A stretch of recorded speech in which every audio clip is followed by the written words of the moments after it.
you do not have to listen to everybody that is doing better than you.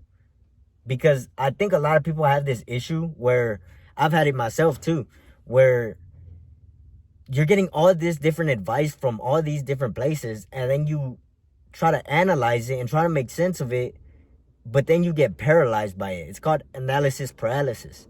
If you're watching my video, if you watched some of my other videos, you probably heard the term analysis paralysis before. I believe that partially that comes from having conflicting information from similar sources. Let's say you're listening to one person that makes $1 million a year, and you're listening to another person that's also making $1 million a year. One is telling you to buy Bitcoin, and the other one is telling you don't buy any Bitcoin, only go into real estate. You're going to have those two pieces of conflicting information, and if you do not know how to think critically through both of those, then it's going to be very easy to get paralyzed by which one it is that you should go for. There's a lot of different famous salespeople that give advice on sales. You're going to get different advice from a lot of different people. So you don't have to listen to all of them. You just have to pick one or a few that you're going to listen to, that you're going to get the majority of your advice from. You can always listen to everyone and consider and bring in their opinions as well.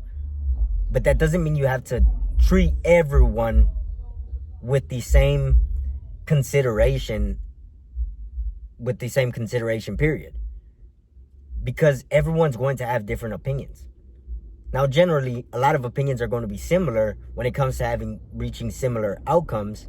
A lot of dating coaches are going to have similar advice. A lot of salespeople are going to have similar advice. A lot of rich people are going to have similar advice. They're all going to have very similar advice, but there's always going to be conflicting opinions. I'm not 100% completely sure how it is I come to my selections as to who I get advice from, but I know that one is how much I like listening to them. So if I can enjoy listening to them, then they're definitely a consideration. Another one is understanding where their opinions come from and how much of that is emotion and how much of that is logic. Certain areas I like more logic in, such as if I'm getting advice on bookkeeping, I'd rather get more logical information. I listen to certain salespeople more than others, and I listen to certain dating advice more than others, and considering which beliefs, which opinions are those that are going to help me get what I want. Because there's a lot of opinions that are not advice so much on what to do, it's advice on what not to do.